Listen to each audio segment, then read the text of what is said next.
मी देशाचे पंतप्रधान नरेंद्रजी मोदी, भाजपाचे राष्ट्रीय अध्यक्ष जे.पी. नड्डाजी, केंद्रीय गृहमंत्री अमित भाई शहा, महाराष्ट्राचे मुख्यमंत्री उपमुख्यमंत्री देवेंद्र फडणवीसजी आणि चंद्रशेखर बावनकुळे भाजपाचे महाराष्ट्राचे अध्यक्ष यांचा मी आभारी आहे की त्यांनी महाराष्ट्र देशातील राष्ट्रीय पक्षापैकी भाजपाची महाराष्ट्रातली पहिली यादी आज दुसरं कुठल्याही राष्ट्रीय पक्षाची यादी ही अद्यापही डिक्लेअर झालेली नाही, अनाऊन्समेंट झालेली नाही.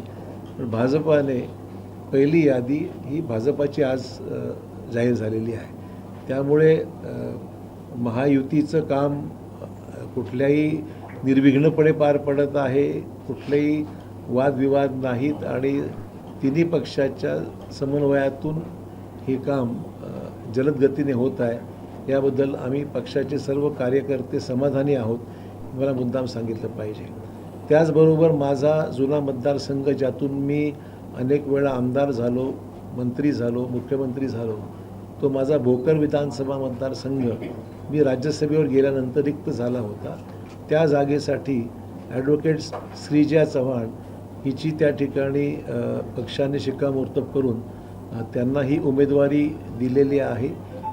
याबद्दलही मी व्यक्तिशः पक्षश्रेष्ठींचे आभार या ठिकाणी व्यक्त करतो आणि मला खात्री आहे की या उमेदवारीमधून निश्चितच एक चांगली राजकीय क्षेत्रात, सामाजिक क्षेत्रामध्ये एक चांगली सुरुवात ही श्रीजया निश्चित करेल. ज्या मतदारसंघाला शंकरराव चव्हाण साहेबांचं नेतृत्व एकेकाळी मिळालं होतं, अनेक वर्ष या मतदारसंघात मी आमदार आणि नंतर खासदारसुद्धा या मतदारसंघातल्या चांगल्या लीडनी या मतदारसंघाने मला साथ दिलेली आहे. मला खात्री आहे की जनमताचा कौल हा निश्चितप्रमाणे श्रीजया हिच्या मागे ठामपणे राहील आणि तीसुद्धा चांगल्या मताधिक्याने या मतदारसंघातून निवडून जाईल, अशा प्रकारचा आत्मविश्वास मला आहे. सर्वांना माझा खूप खूप नमस्कार. मी आज आपल्या देशातले लाडके पंतप्रधान त्यांचा आभार मानते, नरेंद्र मोदीजींचा आभार मानते, अमित शहाजींचा आभार मानते, आपले जे.पी. नड्डाजींचा आभार मानते, आपले उपमुख्यमंत्री फडणवीस साहेबांचा आभार मानते आणि आपले चंद्रशेखर बावनकुळे यांचासुद्धा आभार मानते. पक्षाने आमच्यावर जी जिम्मेदारी दिलेली आहे त्यांचं पुरेपूर प्रयत्न करेल की आम्ही जे आमच्या परिवाराचं जो एक भोकर मतदारसंघ आहे, आमचे परिवारातले एक जे भोकर मतदारसंघातले लोक आहेत त्यांचे प्रामाणिकपणे आम्ही त्यांचे सगळे अडचणी दूर करूया आणि सेवेत इकडे हजर राहूया. 2-3 महिने लोकसभेपासून आम्ही फिरतो आहे आणि आता 2 महिने फिरताना वातावरण असं एक सकारात्मकता दिसते सगळ्यांकडनं, एक पॉझिटिव्ह ॲटिट्यूड, एक चांगलं वातावरण निर्माण झालेलं आहे. विरोध असं इलेक्शन आहे तर कोण ना कोणतरी विरोधात उभं राहणार, पण त्याचं काळजी करायला आहेत आणि मी प्रामाणिकपणे आपल्या मतदारसंघाच्या लोकांच्या सेवेत इकडे हजर आहे आणि त्यांचे सगळे अडीअडचणी दूर करायला इकडे हजर राहणार. जसं आमचं परिवार पारंपरिक प्रकाराने आणि प्रामाणिक प्रकाराने एवढे 51 वर्ष झाले आपल्या लोकांची सेवा करत आलेले आहेत, तसंच मला खरंच माझ्या आईवडिलांचे आभार मानायचे आहेत की त्यांनी चांगले संस्कार आम्हाला दिलेले आहेत आणि लोकांची सेवा करण्याची ही भावना जी आमच्या परिवारात आहे ते पुढेसुद्धा मला करण्याची संधी दिली, त्याच्याबद्दल आभार त्यांचेसुद्धा मानते मी. पहिल्यांदा तुम्ही निवडणूक करता, काय मला भीती आहे, उत्साह आहे का? उत्साह पण आहे, भीती पण आहे, पण ती भीती अशी काळजीपूर्वक भीती नाही आहे, चांगली भीती आहे की नाही आपल्या लोकांचं ही एक जिम्मेदारी आमच्या शोल्डर्सवर ठेवलेली आहे आणि ती जिम्मेदारी प्रामाणिकपणे पार करायची आहे. एक लेगेसी आहे, त्या लेगेसीला पुढे घेऊन जाणं ही खूप मोठी रिस्पॉन्सिबिलिटी आहे, पण नक्कीच मला विश्वास आहे की मी हे करू शकेल. काही टिप्स दिल्या की नाही वडिलांनी? वडिलांनी टिप्स खूप दिलेले आहेत. रोज चालू असतं. सर, एक प्रश्न असा होता अजून की विरोधक तुमचा चव्हाण द्वेष करतात का भाजप द्वेष करतात, विशेषतः भोकरमध्ये? नाही, मला तसं काही द्वेष करणारी मंडळी मी कुठे असो, मी काँग्रेसमध्ये असताना ते दुसऱ्या पक्षात होते, मी भाजपमध्ये आलो की ते दुसरीकडे गेले, त्यामुळे तसं काही मला फारसं काही त्यात वाटत नाही आणि मी फार त्याच्याकडे लक्षही देत नाही. तर ठीक आहे, आज नाही 50 वर्षापासून विरोध करणारी काही टिपिकल मंडळी आहेत, तर चालेल, तो राजकारणाचा भाग आहे. पण माझं म्हणणं मत एवढंच आहे, व्यक्तिगत द्वेष नसावा, व्यक्तिगत मतभेद नसावे, मनभेद नसावे, मतभेद होऊ शकतात, मतभेद असू नयेत असं माझी इच्छा आहे. पण ठीक आहे, राजकारणाचं आता जे बदलत चाललेलं स्वरूप आहे ते इतरांवर चिखलफेक करून स्वतःचं महत्त्व वाढवण्यासारखा कार्यक्रम चालू आहे. मराठवाड्यातील काय परिस्थिती असणार? चांगली असेल ना, असं काही मराठवाड्यामध्ये भाजप हा चांगल्या ह्याच्यातून निवडून आलेला पक्ष आहे, राष्ट्रीय पक्ष आहे. बरेचसे चांगले निर्णय या वर्षभरामध्ये महायुती सरकारने घेतलेले आहेत. मला वाटतं त्याचा फायदा निवडणुकीत निश्चित मिळेल. आपण मुख्यमंत्री असताना जिल्ह्यात 9 जागा ज्या होत्या त्या आघाडीच्या आपण आणल्या होत्या. हो. आता भाजपाच्या किती जागा येतील, काय अपेक्षा आहे? तर जागा अजून पूर्ण जाहीर झालेल्या नाही, पण प्रॉपर जर नियोजन केलं आणि प्रयत्न केले तर भाजपाला आणि महायुतीला आपल्या जिल्ह्यात नांदेडमध्ये चांगलं यश मिळू शकतं असा माझा तरी अंदाज आहे. लोकांना शेवटी कसं आहे, लोकांना नेतृत्वावर कॉन्फिडन्स पाहिजे, लोकांना डेव्हलपमेंट तर पाहिजेच, पण नेतृत्वावर विश्वास पण पाहिजे. आणि मला वाटतं तो विश्वास मी संपादन केलेला आहे. त्यामुळे मला कॉन्फिडन्स आहे की नांदेड जिल्ह्यामध्ये महायुतीला बऱ्यापैकी यश मिळेल असं माझं मत आहे. सर, एमआयएमचा पुन्हा नांदेड प्रवेश होत आहे. मी सांगतो ना, नांदेड एक प्रयोग भूमी झालेली आहे. दर निवडणुकीला हा प्रयोग होत असतो. यावेळेस ती होईल असं वाटते मला. बघूया त्याचं काय. आता ही काय नवीन गोष्ट नाही आहे नांदेडसाठी, ही काही नवीन गोष्ट नाही. प्रत्येक इलेक्शनमध्ये मताचं विभाजन हा कार्यक्रम ठरलेला असतो. एमआयएमचा भाजपालाच फायदा होईल. इम्तियाज जलील को लाने में आप ही उसमें इम्पोर्ट रोल अदा कर, ऐसी बातें हो रही है सोशल मैं मुझे क्या करना है, मैं लोकसभा कैंडिडेट नहीं हूँ. पार्टी को फायदा पहुंचाने के लिए नहीं, ये सब गलत बातें हैं, ये सब अफवाहें उड़ाई जाती है. एक फॉल्स नैरेटिव सेट करने का प्रयास है और मेरे को ज़रूरत नहीं सब कर. मैंने मेरे वक्त भी नहीं किया कभी.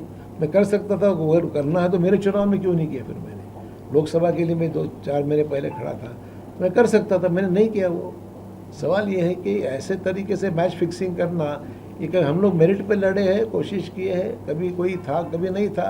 वो तो नांदेड़, जैसे मैं कहा ना, ये एक प्रयोग भूमि बन गई नांदेड़ में. कोई भी आता है, कुछ भी करता है, लोग भी दे देते वोट्स और फिर बाद में ये लगता है अपने वोट खराब हो गए. तो तक मैं समझता हूँ कि वोटर काफ़ी होशियार है, समझदार है और वोटर्स को ये पिछले कई सालों का अनुभव है कि हमारे डिवीजन ऑफ वोट में कितना नुकसान नांदेड़ ज़िले का हुआ है, ये उन्होंने महसूस किया है.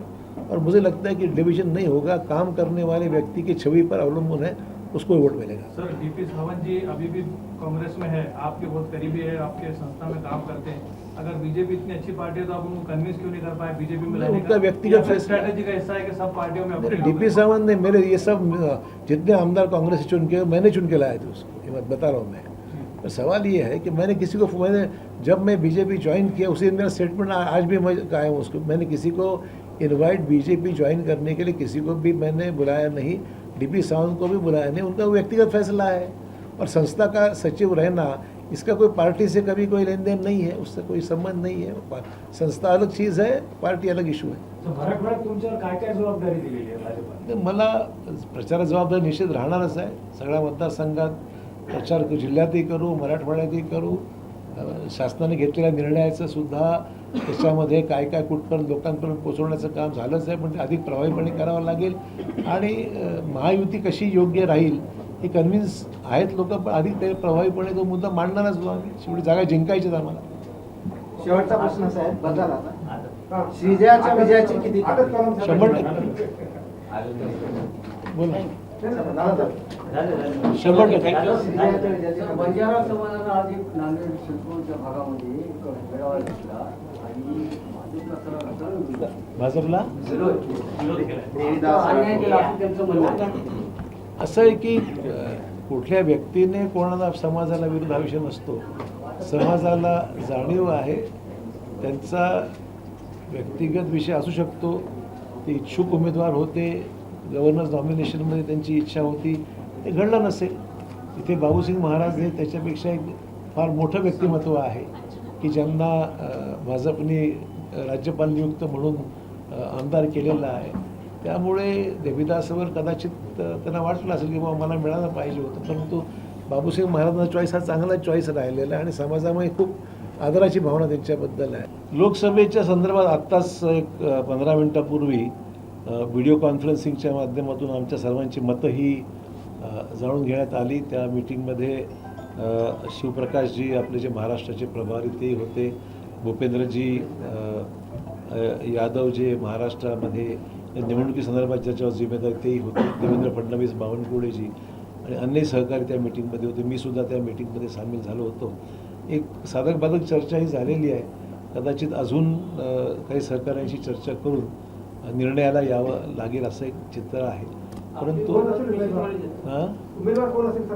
त्या उमेदवारी माझं नाव असायचा प्रश्नच नाही, कारण मी कुठल्याही उमेदवारी मागितलेली नाही आहे. आणि मी राज्यसभेवर असल्यानंतर आणि माझी मुलगीच विधानसभेला असल्यानंतर मी लोकसभा लढवण्याचा प्रश्नच उद्भवला नाही. सर कुणाचा पक्ष प्रवेश करून लोकसभेला तिकीट देणार आहेत का? मला तरी माहीत नाही. तुम्हाला काय नवीन बातमी असल्या मला माहीत नाही, पण माझ्याकडे अशी कुठली बातमी नाही. देगलूर लोह्याचे उमेदवार जाहीर झाले नाही भाजपचे. नाही, असं आहे की आज 4 उमेदवार घोषित झालेले आहेत. आता अन्य जागांचा अद्याप निर्णय झाला नसावा म्हणून थांबलेला आहे. धवा सुटणार आहे का भाजपला? मला इतकी माहीत नाही. अजून काही आमदार तुमच्या सोबत जे काँग्रेसमध्ये होते ते आता भाजपमध्ये येणार आहेत, जे आता सध्या काँग्रेसमध्ये आहेत, अर्ध स्वागत आहे. असे काही संपर्कात आहेत का? संपर्क नाही, मी कोणालाही, कारण आमच्याकडे जेवढी गर्दी झालेली आहे त्यामुळे उगाच कोणाला बोलवून त्याची अडचण होऊ नये. हा ज्याचा त्याचा प्रश्न आहे. आलं तर स्वागत करू. पोटनिवडणुकीला जे मागच्या वेळेस खासदार होते प्रताप पाटील चिखलीकर तुल्यबळ उमेदवार आता असतील का? कारण बरेच गणित आता बदलणार आहेत त्या इलेक्शन आणि आता पोटनिवडणुकीमध्ये. तुम्हाला ते तुल्यबळ उमेदवार वाटतं? नाही, प्रतापरावांच्या बद्दल मागच्या लोकसभेला ते उमेदवार होतेच. निकाल दुर्दैवाने आमच्या विरोधात लागला हे सत्य आहे. त्यामुळे आता पक्षाने निर्णय घ्यायचा आहे की उमेदवारीच्या बाबतीमध्ये प्रतापराव स्वतः इच्छुक आहेत असं वाटत नाही मला, म्हणजे माझ्या माहितीप्रमाणे. जरांगे पाटील म्हणाले की काही जागा ती लढवणार आहेत, तर त्या फॅक्टरचा कसा परिणाम पडणार आहे जिल्ह्यात आणि मराठवाड्यात? तर त्यांनी 2-4 पद्धतीने त्यांच्या विचाराची मांडणी केल्याचं मी ऐकतोय. मी काही पूर्ण प्रेस कॉन्फरन्स त्याची पाहिलेली नाही आहे, पण त्यांनी 2-4 पद्धतीने आपली मांडणी केली आहे की ज्यांनी मराठा आरक्षणाच्या समर्थनार्थ भूमिका घेतली त्याचाही विषय त्यांनी मांडला. कोणाला निवडून द्यायचं आहे, कोणाला निवडून देऊ नये असंही त्या ठिकाणी मत प्रदर्शित झालेलं आहे.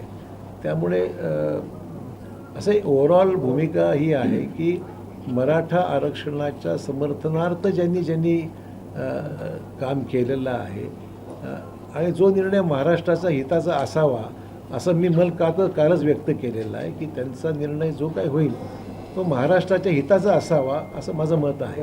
शेवटी भाजपने हरियाणामध्ये जी भूमिका घेतली की जे विद्यमान आमदार मंत्री यांना तिकीट दिलं नाही, पण महाराष्ट्रात मात्र सर्वांनाच तिकीट दिलं. स्ट्रॅटेजी प्रत्येक राज्याची परिस्थिती वेगवेगळी असते. जो निर्णय हरियाणात झाला तोच निर्णय महाराष्ट्रात असावा असं काही बंधनकारक नाही आहे. स्थानिक परिस्थिती आणि स्थानिक मतदारसंघाची जी काही राजकीय गणितं असतात त्याच्यावर बरंच अवलंबून असतं. भाजपने शिवसेनेच्या 5 जागेवर दावा केलेला आहे. आधी यादी जाहीर केलेली आहे. त्या शिवसेनेच्या 5 जागेवर सुद्धा भाजपने उमेदवारी घोषित केलेली आहे.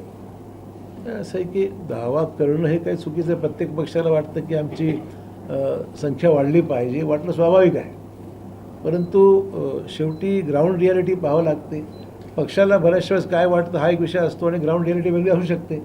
त्यामुळे नांदेडमध्ये उमेदवारी देत असताना आम्हाला जे वाटतं हे आम्ही सांगितलं आहे की बाबा ज्या जागा भाजपला निवडून येण्यासारख्या आहेत त्या जागा भाजपने घेतल्या पाहिजेत. आणि ज्या लोकसभेसाठी तुम्ही पण नाही म्हणतात, चिखलीकर पण नाही म्हणतात, मग नवीन प्रबळ चेहरा. उमेदवार कोण राहिले? प्रबळ म्हणजे तुमचे- भरपूर लोक आहेत, मागणारे खूप आहेत. कवळे गुरुजींचं एक नाव येते. कवळे गुरुजींचं नाव आहे, कुंटूरकरांचं नाव अधूनमधून येत राहतं, नंतर संतू हंबर्डेंचं नाव येत राहतं, राम पाटलांचं नाव येत राहतं. तुमचं समर्थन कोणत्या नावाने? माझं समर्थन तुम्हाला सांगू शकत नाही, मी पक्ष श्रेष्ठीने सांगू शकतो. तुमच्यासोबत दिल्लीला घेतले कोण? राजेश विमानात भरपूर लोक बसतात ना, विमान काय माझ्या एकट्या थोडे येते. हे पब्लिक सर्व्हिस आहे, त्याच्यामध्ये कोणी बसू शकतं. तुम्ही येऊ शकता. नाही, अंतापूरकर तुमच्यासोबत आले लगेच मग प्रवेश आता झाला. प्रवेश झाला. आज त्या विमानात बसले की प्रवेश झाला नंतर. एकच फ्लाईट असल्यामुळे योगायोग झाला असेल पण तसं काही नाही पण तुम्ही आहे. भाषणांमध्ये नेहमी सांगता साहेब की गाडीमध्ये बसलेले कोण आहेत ते बघू नका, चालवणारा मी आहे. असं कोण? मी कधी म्हणलो नाही असं. मी काहीच म्हणलो नाही. तुम्ही नवीन वाक्य घालता महापालिका आहात. माझ्या गाडी तोंडाला. महापालिकेत गाडीत कोण बसले बघू नका, मी चालवतोय ते गाडी. महापालिकेपुरती विषय होता. आज मी राज्याचा प्रमुख नाही असतो तर तेही बोललो असतो मी, काही प्रॉब्लेम नव्हता. पण मी आज राज्य चालवत नाही, पक्षश्रेष्ठी वेगळ्या आहेत आणि त्यांच्याबरोबर आम्ही काम करत आहोत. त्यामुळे हा काय विषय महापालिकेचा नाही, हा राज्याचा विषय आहे. राज्याचे नेते आमचे देवेंद्र फडणवीस आहेत, त्यामुळे आणि मोदी साहेब केंद्रात आहेत, त्यामुळे त्यांचा निर्णय जो असेल ते आमच्यावर बंधनकारक आहे. वो समाज आपको वोट नहीं देना, जाहिर सी बात है. वो कौन कहता है? दलित मुस्लिम में भी मेरे समर्थन देने वाले बहुत लोग हैं, ऐसा नहीं मैं समझता. फिर भी एक तरह से आपको चैलेंजिंग रहेगा. नहीं, मुझे ऐसा कोई लगता नहीं. मैं कभी भी कम्युनिटी बेसिस पे मैंने अपनी राजनीति मैंने कभी की नहीं है. मैंने काम सबके लिए किया है. जब मैं कांग्रेस में था मैं सबके लिए काम करता हूँ. आगे मैं बीजेपी में तब भी मैं काम डेवलपमेंट के काम के बारे में ऐसा कोई भेदभाव मेरे से नहीं है. और बहुत से लोग मेरे से व्यक्तिगत तौर पे जुड़े हुए हैं. कोई कास्ट और कम्युनिटी का मामला मेरे हद तक तो बिल्कुल नहीं आएगा और श्रीजा की हद तक तो बिल्कुल नहीं आएगा. एबीपी माझा, उघडा डोळे बघा नीट.